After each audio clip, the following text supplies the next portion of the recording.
안녕하십니까. 월간조선 박희석입니다. 오늘은 4.15 총선 다음날 4월 16일입니다. 아주 어저께 새벽에 잠 못 잔 분들도 계실 거고 오늘 아침 신문이나 방송을 통해서 충격적인 소식을 들으신 분도 있을 겁니다. 예, 그건 근데 어쩌겠습니까? 그게 현실인데.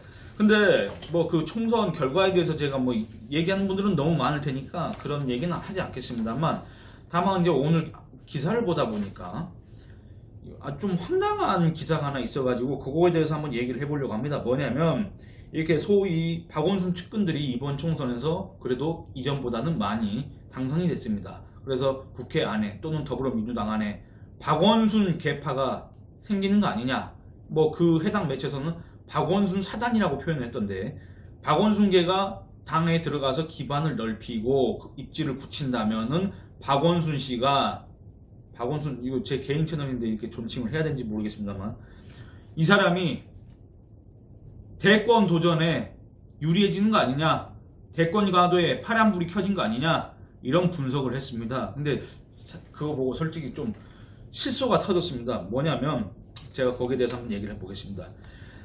이게 박원순 측근들이라는 사람들이 이제 누구냐, 이 사람들이 누구냐면은 김원희, 전남 목포, 윤중병, 전북 정읍 고창, 허영, 강원 춘천 철원 화천 양구, 천준호 서울 강북갑, 박상혁 경기 김포 을, 최종윤 경기 하남, 진성준 서울 강서 을, 이렇게 해가지고 이 박원순 서울시 있지 않습니까? 여기에서 비서실장을 했네, 뭘 했네, 이런 박원순 소위 측근으로 행세를 했던 사람들, 이 사람들이 이번 총선에서 7명이나 당선이 됐다는 얘기입니다. 그리고 서울시에서 같이 일하진 않았지만은 소위 말하는 시민단체 그 활동을 했던 그 사람, 남인순이 서울 송파에 그 사람도 당선이 됐고, 그 다음에 기동민, 이 사람은 이제 서울시 정무부시장을 했던 사람입니다.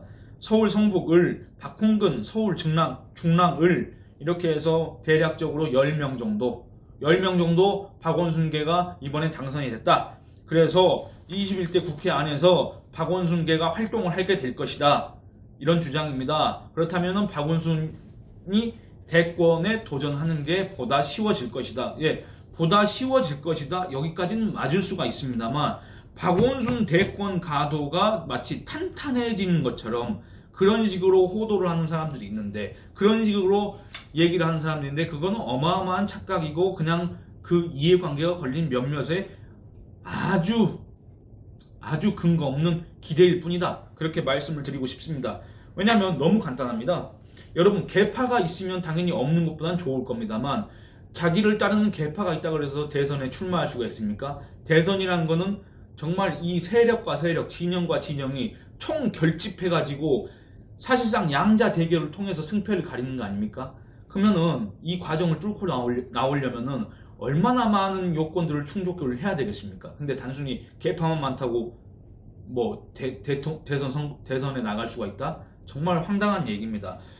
그게 계파가 없어도 대선에 나갈 수 있다는 걸 보여주고 있는 사람이 지금 현재 실제 있지 않습니까? 바로 이낙연 전 국무총리입니다. 지금은 서울 종로에서 이번에 당선이 됐기 때문에 이제 당선인으로 불러도 되겠습니다만, 어쨌든 이 이낙연 씨가 계파가 없는 사람입니다. 계파가 한 명 있습니다. 한 명.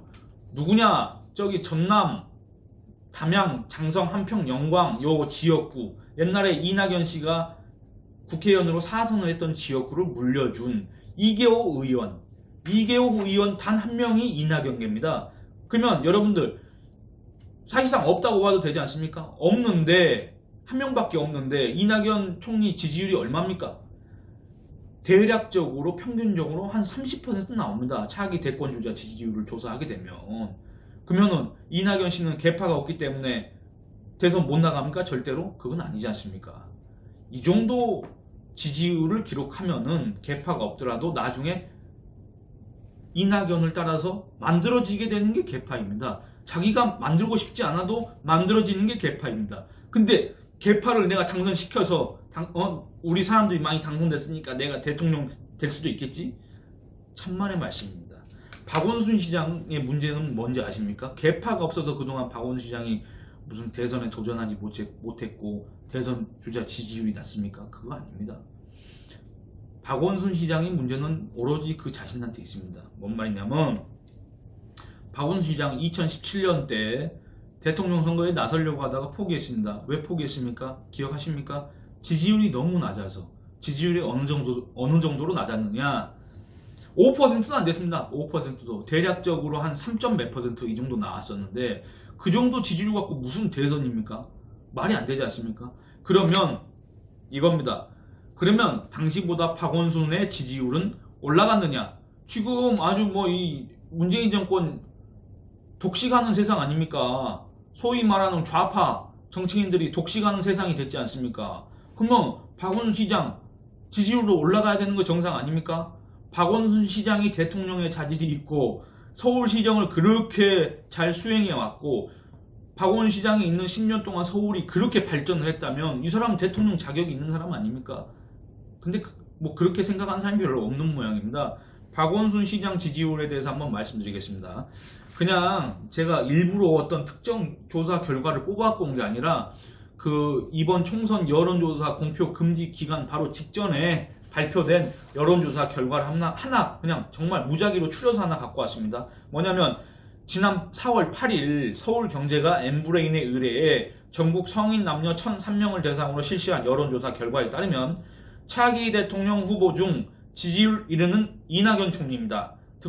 지지율은 30.2%, 2위는 이재명 경기도지사 13.8%, 3위는 황교안 당시 미래통합당 대표 9.6%, 4위는 안철수 국민의당 대표 3.6%, 5위는 윤석열 검찰총장 3%, 홍준표 전 자유한국당 대표도 3%로 똑같습니다.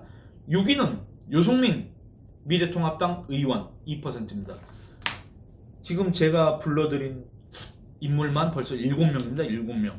7명인데 이 기사에는 그 밖의 인물은 언급되지 않았습니다. 그 밖의 인물이 왜 언급되지 않나? 너무 당연한 거 아닙니까? 2% 미만으로 받았기 때문에 별로 의미가 없다. 이 사람들 이름 자체를 언급하는 게 의미가 없다. 그러면 제가 지금 얘기한 이 인사들 중에 혹시 박원순 씨가 있었습니까? 없었지 않습니까?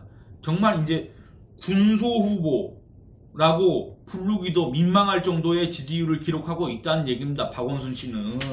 그래서 이 해당 매체는 유승민 의원보다 더 낮은 지지율을 기록한 인사들을 뭐라고 분류했냐면 기타입니다. 기타.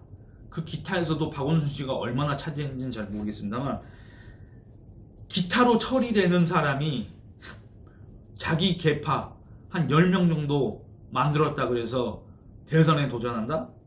여러분 아무리 우리나라가 지금 요지경속이라고 하더라도 그래도 대한민국입니다. 아직까지는 대한민국입니다. 대한민국의 대통령 자리가 그렇게 만만합니까? 네? 자기 계파 한 10명 정도 만들면 대선 꿈꿀 수 있습니까? 국민들이 지지를 해주고 국민들이 인정을 해줘야지.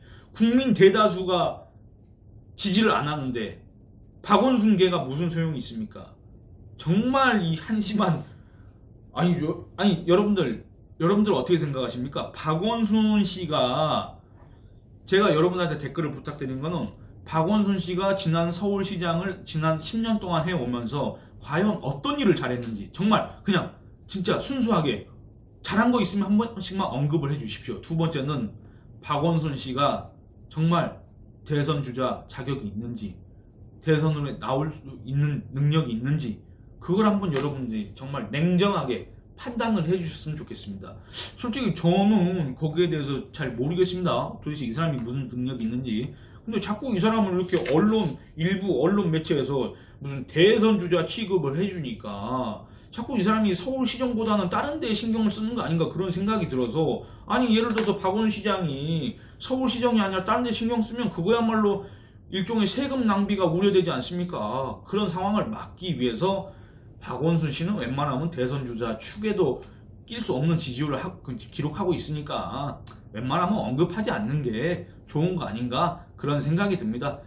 그 총선이 끝나가지고 이제 뭐 당분간 이제 어떤 정치 상황이 어떻게 급변할지 모르겠습니다만 이제 좀 시간적으로 여유가 생겼습니다. 그래서 영상도 이제 가능하면은 매일 올리도록 하겠습니다. 그동안에 이게 구독 신청해 주셨는데 영상이 안 올라와서 기다리셨던 분들 죄송합니다. 앞으로 더 열심히 하도록 하겠습니다. 많이 성원해 주시고 그 다음에 뭐 좋아요 뭐 댓글 알림 설정, 그 다음에 이 영상 좀 오래오래 봐주십시오. 예, 감사합니다.